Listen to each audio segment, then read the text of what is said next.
अगर आपने अभी तक हमारा चैनल सब्सक्राइब नहीं किया तो अभी सब्सक्राइब करें और बेल आइकॉन को क्लिक करके हमारी लेटेस्ट वीडियोस के बारे में अपडेट जानें। कोरोना महामारी से जहां एक तरफ देश जंग लड़ रहा है, वहीं दूसरी तरफ चाइना को कोरोना के मामले में तमाम देश घेर रहे हैं।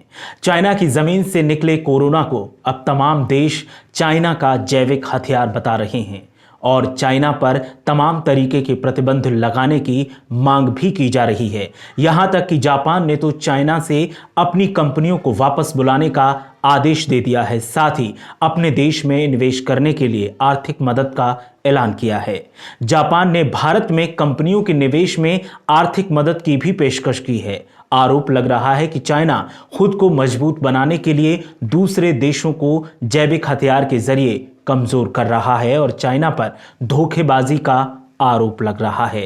बात चाइना की चली है और चाइना पर धोखेबाजी के आरोप की बात चली है, तो ऐसे में समाजवादी पार्टी के संरक्षक मुलायम सिंह यादव के उस बयान की यादें ताज़ा हो जाती हैं जो कुछ वक्त पहले उन्होंने संसद भवन में दिया था। उन्होंने चाइना को देश का सबसे बड़ा दुश्मन 2016 में सदन में बताया था। आजकल सोशल मीडिया पर नेताजी का ये बयान वायरल हो रहा है। नेताजी की पहचान बेबाकी और बेखौफ अंदाज में अपनी बात कहने के लिए होती है। वो सदन में खड़े होकर पूरे विपक्ष के सामने सत्ता पक्ष की तारीफ भी करते हैं और सत्ता पक्ष हो या विपक्ष उसको आईना भी दिखाते हैं।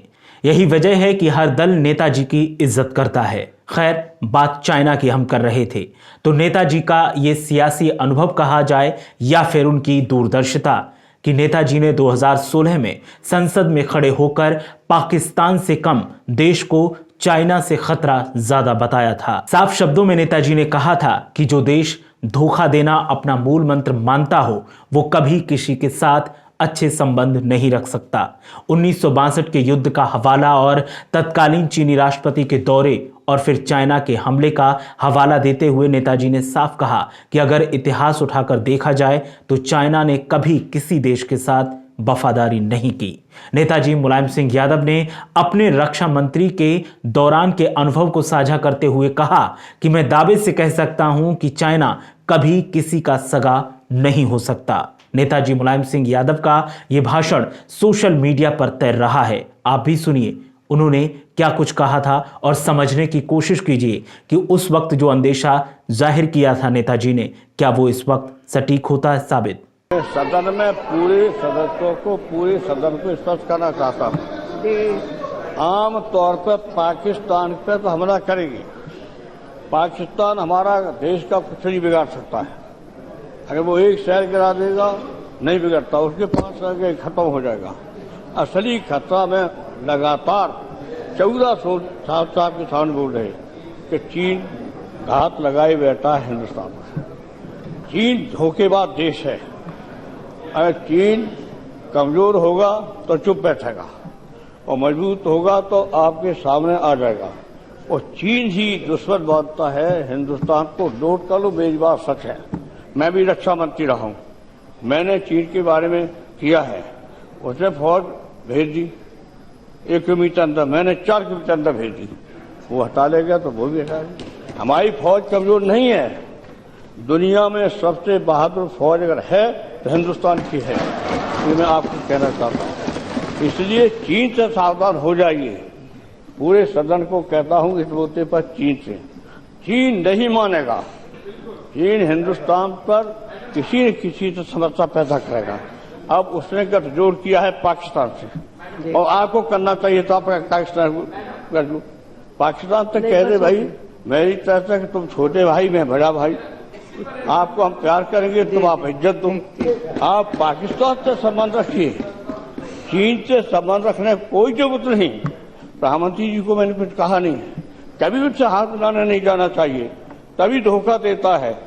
यहाँ आए चाउ एन लाई, याद होगा अध्यक्ष महोदय, चाउ एन लाई का स्वागत जितना नेहरू जी ने कराया, दुनिया के किसी भी राष्ट्राध्यक्ष का इतना स्वागत नहीं हुआ जितना चाउ एन लाई का हुआ।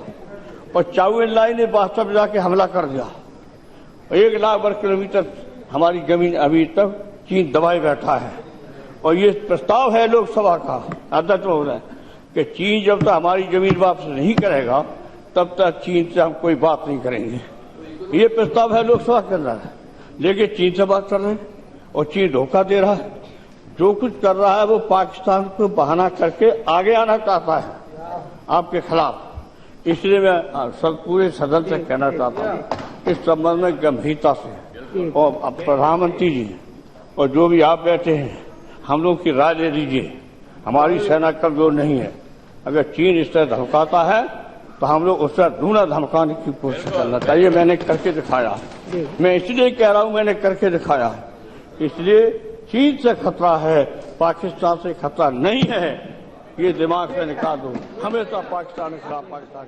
नेताजी मुलायम सिंह यादव का सियासी अनुभव और रक्षा मंत्री पद पर रहते हुए जिम्मेदारियों से उन्होंने जो सीखा वो इस भाषण में साफ झलकता है।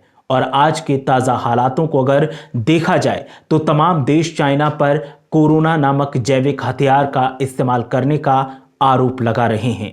उन दावों को भी बल मिलता है और ये बल जो है वो तमाम सच्चाइयां भी उजागर करता है। सच्चाई क्या है ये सिर्फ चाइना जानता है, लेकिन तमाम वैज्ञानिक और तमाम देश कोरोना को चीन की लैब की पैदाइश मानते हैं और साफ साफ चाइना को इसके लिए जिम्मेदार मानते हैं। कोरोना महामारी के बीच मीडिया हलचल भी आपसे गुजारिश करता है कि आप घर में रहिए, अपना ख्याल रखिए, अपने परिवार का ख्याल रखिए, अपने पड़ोसियों का ख्याल रखिए, क्योंकि सावधानी ही इस कोरोना से बचाव का सबसे बड़ा उपाय है।